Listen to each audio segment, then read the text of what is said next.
through the deep blue underneath the ocean. We'll control the ocean wide from down, down underneath the sea.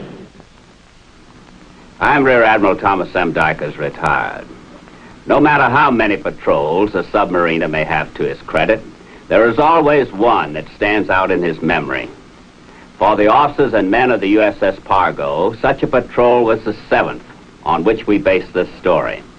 On a special assignment, the Pargo played a dramatic and vital role, one so unusual that her ship's company could never have guessed what was in store for them.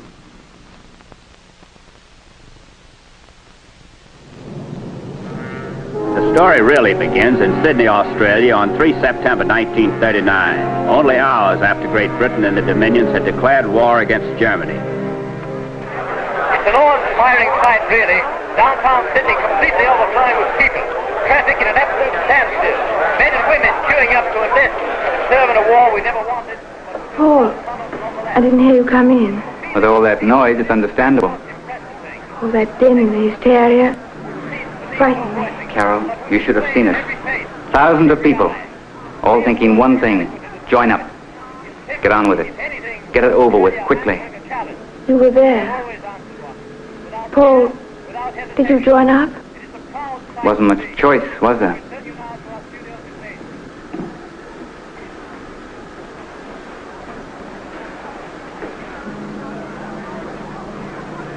Think you'd mind marrying a soldier, lady? Paul, don't. Even that doesn't change things, does it? Doesn't make the slightest difference. Incredible. I love you, Paul. People in love get married. Carol, listen to me. I respect your father and his work. It takes quite a man to be a missionary. But that doesn't... He only wants us to wait, Paul. We have to. At least until that's over. That could be years. I couldn't leave him. He'd be so lonely. You wouldn't be the only one. Carol? What can I say, Paul? You've already said it. Goodbye, Carol.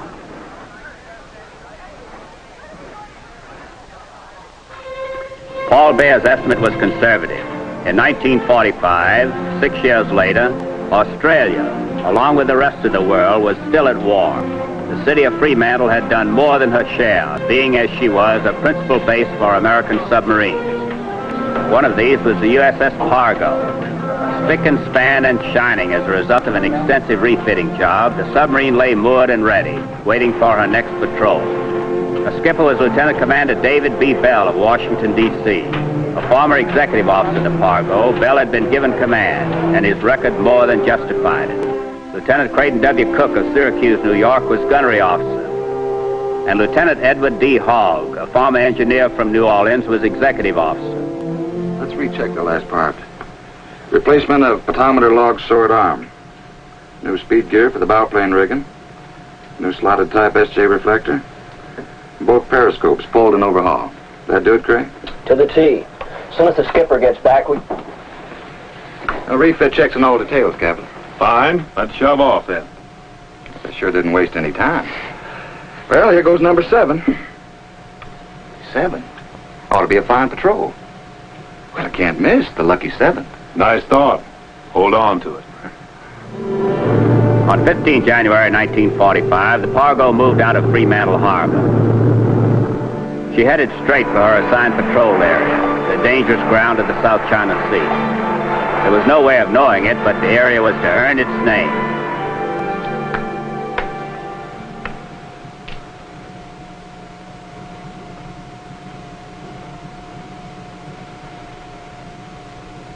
Come on, Coogan. One move, you can pick up all the marbles. What's to think? Boy, I wonder how long till chow. Stew today. Cook's got a real touch with stew. Them big dumplings. Boy.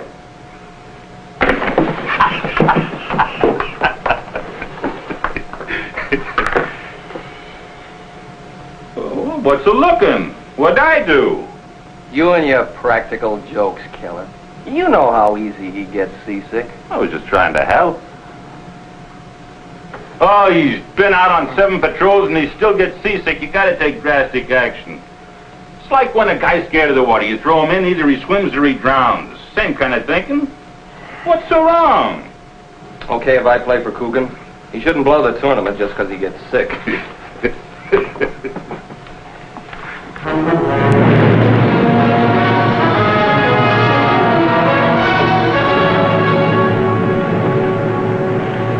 Be just as happy without that haze. I imagine the flounder feels the same way, Captain. She in the area? We just decoded a message to her, if you've heard. He's picking up 2 Australian commandos, landing them on an island. I think you know one of them, Captain. Dennis, Major Cully Dennis. I'll say I do. Wonderful fella. He's about the... Bridge, sonar sound contact bearing 010.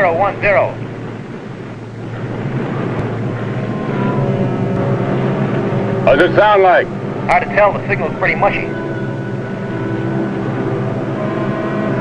Steady as you go. Steady as you go. Sounds like we got more out there than just haze.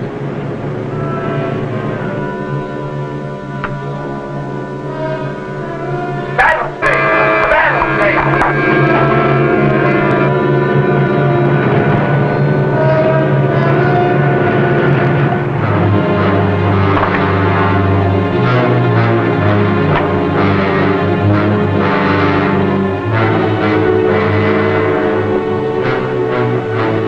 Be the lucky 7th at that.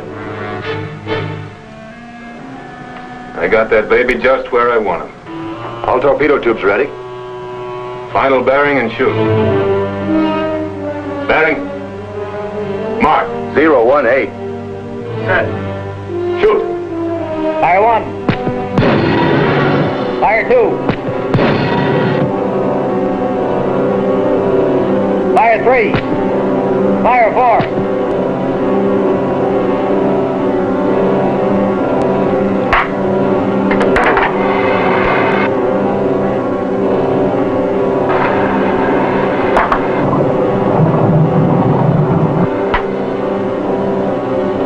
Running hot and straight.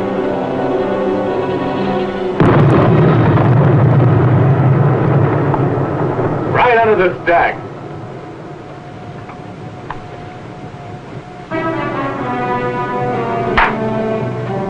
Take it east, break for depth charge.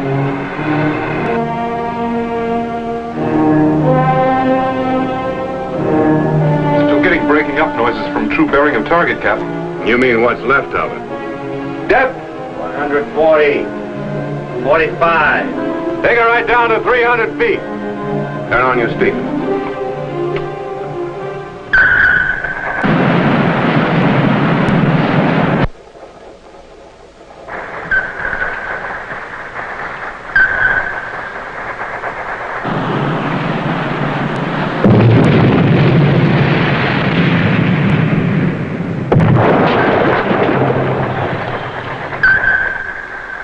Making 3 propellers, Captain.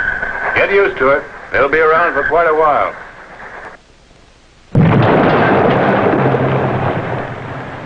Heading? Due north, Captain. Bring her west. Steer 270. Bring her west. Steer 270. Let them do a little guessing. Captain Bell knew his business. With depth charges dropping from the 3 angry escorts, he was still evading skillfully, almost 300 feet of sea above him. The sea, however, is noted for the unexpected.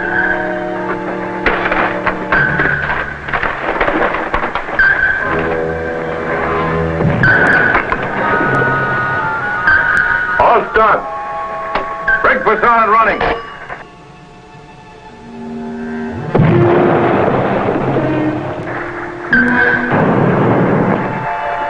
We're on the bottom, Captain. Probably on a coral head.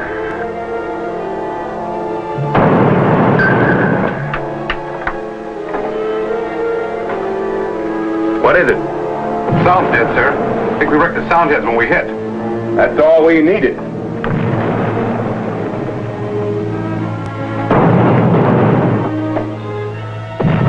I don't like this kind of evasion, but we'll just have to sit it out. With all these Carl heads around, they'll have trouble trying to spot us. Settle down. Maybe a long wait. It was close to 4 hours of it, to the accompaniment of never-ending depth charges and nerve-jangling sound of hull against Carl. But finally the waiting was over. Cautiously, Pargo headed up towards periscope depth.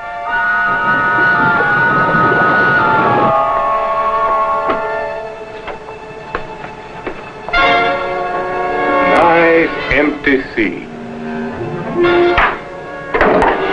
Any luck with that yet? Dead, sir. Probably sheared the sound heads clean off. Fine. Probably be the shortest patrol in history. HQ in Perth isn't about to let us continue without sound heads. Shall I get a message off to Perth, Captain? Tell them what happened? Nothing else we can do. Oh, Ed. Any further comment on the Lucky 7?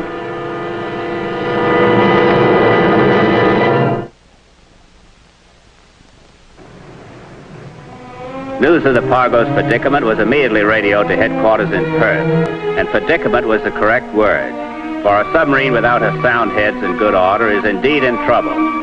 She cannot hear to evade properly, cannot echo range, is in fact a combat unit, which would be at a great disadvantage in any form of submerged combat. You wanted me, Captain? Answer from Perth. I'm afraid to ask. It's better than I expected. We're not going back. We're on special assignment. And it could be pretty interesting. You know I can't take suspense. I found us in the next area to the north. We're to rendezvous with her, take aboard those Australian commandos, and land them on Woody Island in the Parcels. Then wait for them. Cloak and dagger stuff, huh? And these boys just about invented it. That Cully Dennis, a fabulous fella. Isn't he the one who set up all those Coast Watcher stations in the islands? Yeah, that's the one. Be real nice to see him again. We lived in the same recoup house in Perth. The rest of us be trying to catch up on our sleep. He'd be out rowing to keep in shape. That kind of a fella. Something tells me he hasn't changed.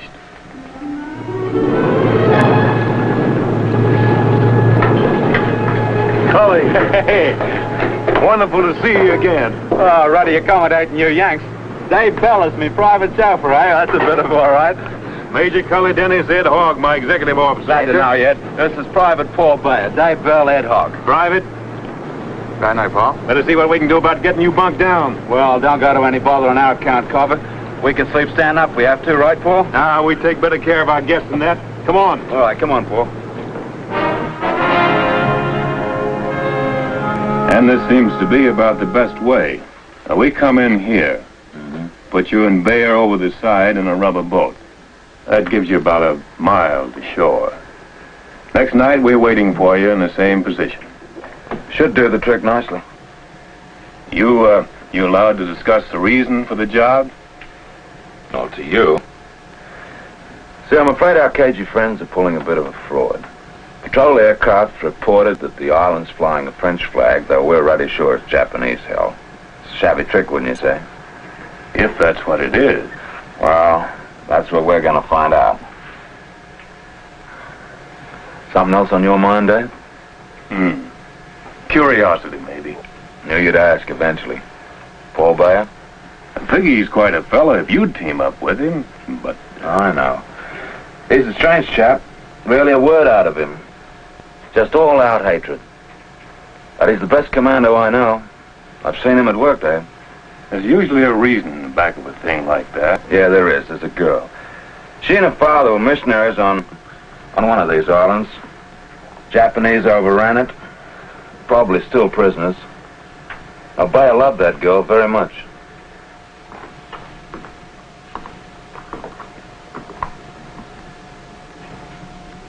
I don't get it. I just don't get it, that's all. What now, killer? Him. That's a commando? Yeah, they got a major, sure. Him I buy, but that nervous little guy? Always by himself? Never talks, always worrying? That's a commando? A little bitty guy? I don't know. There's something about him. No.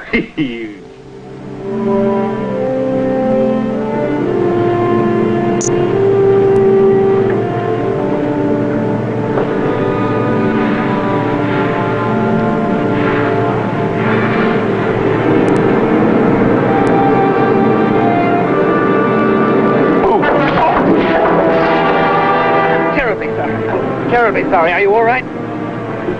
Terribly sorry. It was just a reflex. Oh, boy, I'd hate to run into you when you're mad.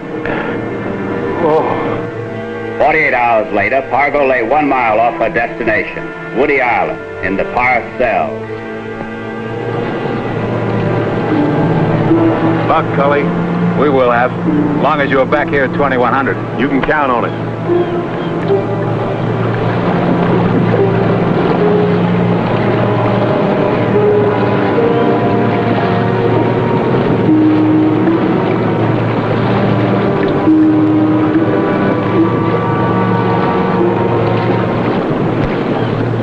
That island is really Japanese held, Captain? If it is, they're unlucky Japanese. Those are two rough boys.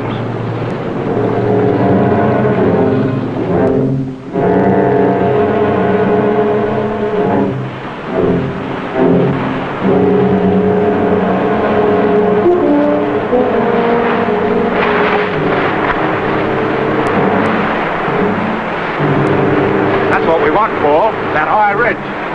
Right, come on.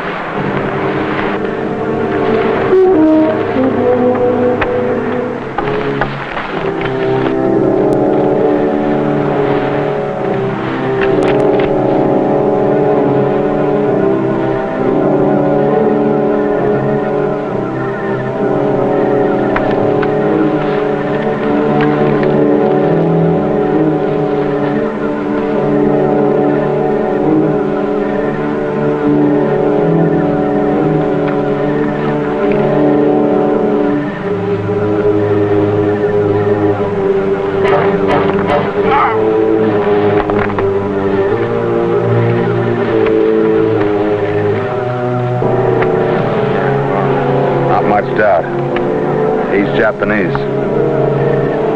We'll know about the rest of the island as soon as it's light. Compound should be over there. Long time to wait just for one look. Want me to go see what I can find right now? We'll wait. Yes. Oh, it's more than just a look, Paul. I didn't want to say it before and get your hopes up, but there's a good chance there's more on this island than just Japanese. Latest intelligence reports, well, they're a bit vague, but they mentioned an imprisoned missionary and a daughter. Carol? Major, is it? Possibly, or we'll know soon enough.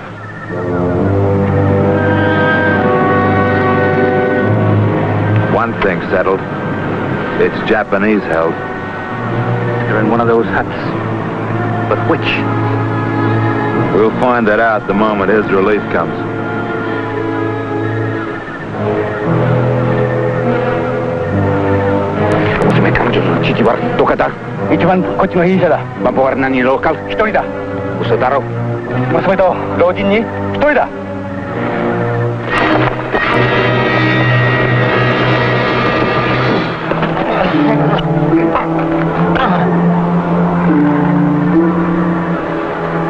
Major?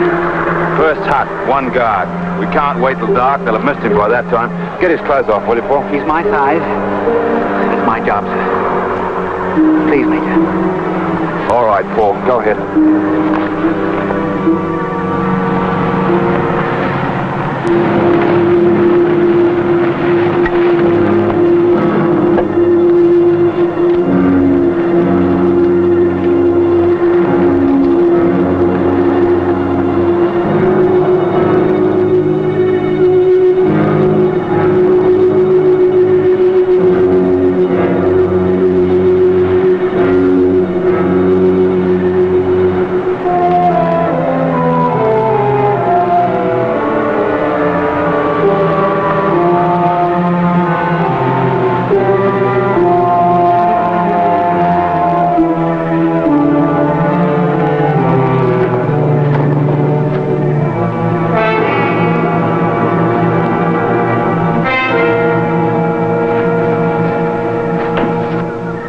You understand, Paul. If the father's dead, chances are the girl's dead, too. I know. Well, we can't hang around here. They'll find those two guards soon enough. Best chance to get back to the beach.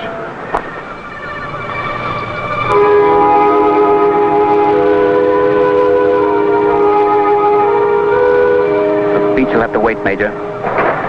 But not for long.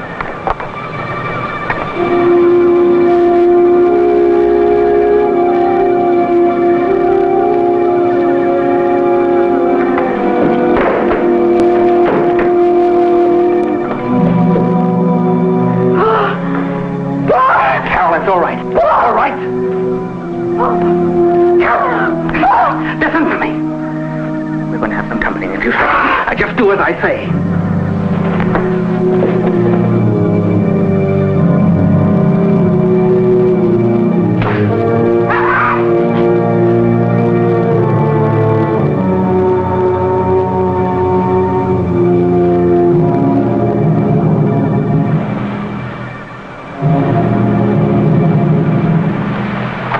Major? No, only this one. They were looking for us soon enough.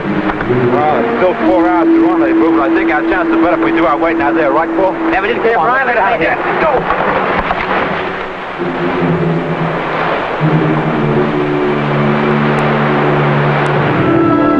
There was no waiting, however. The Pargo surfacing the moment the small rubber boat reached the point of rendezvous.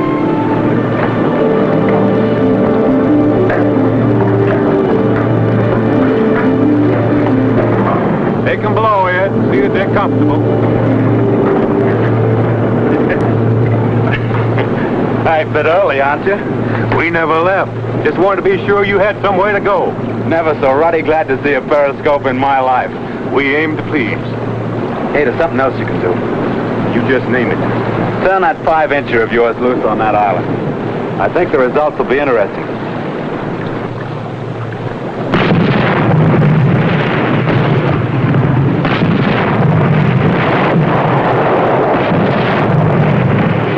That's what I wanted to see.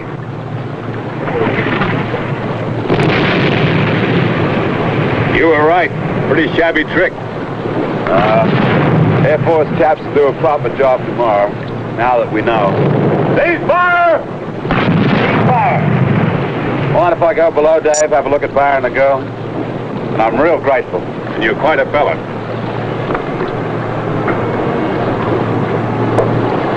Bearing the girl all right? Holding hands like they'll never let go. That's the way it should be. Let's head for home, Ed. Right, Captain. And Ed, about that Lucky 7. You knew what you were talking about.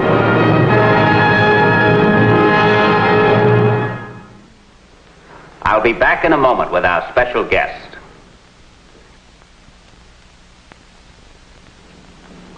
It gives me great pleasure to introduce to you the man who was actually the USS Pargo's skipper, Captain David B. Bell.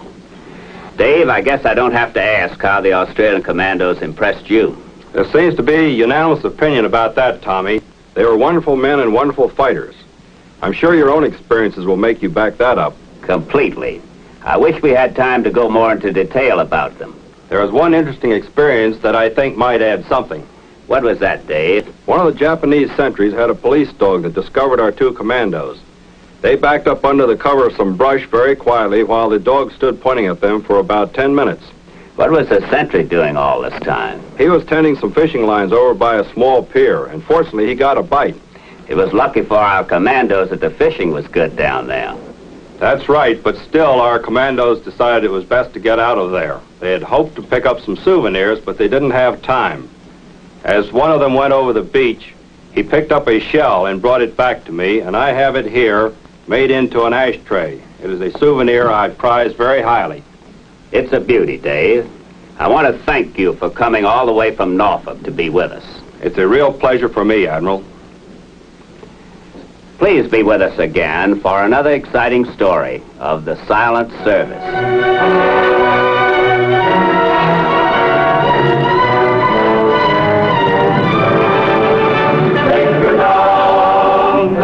And lie through the deep blue underneath the ocean.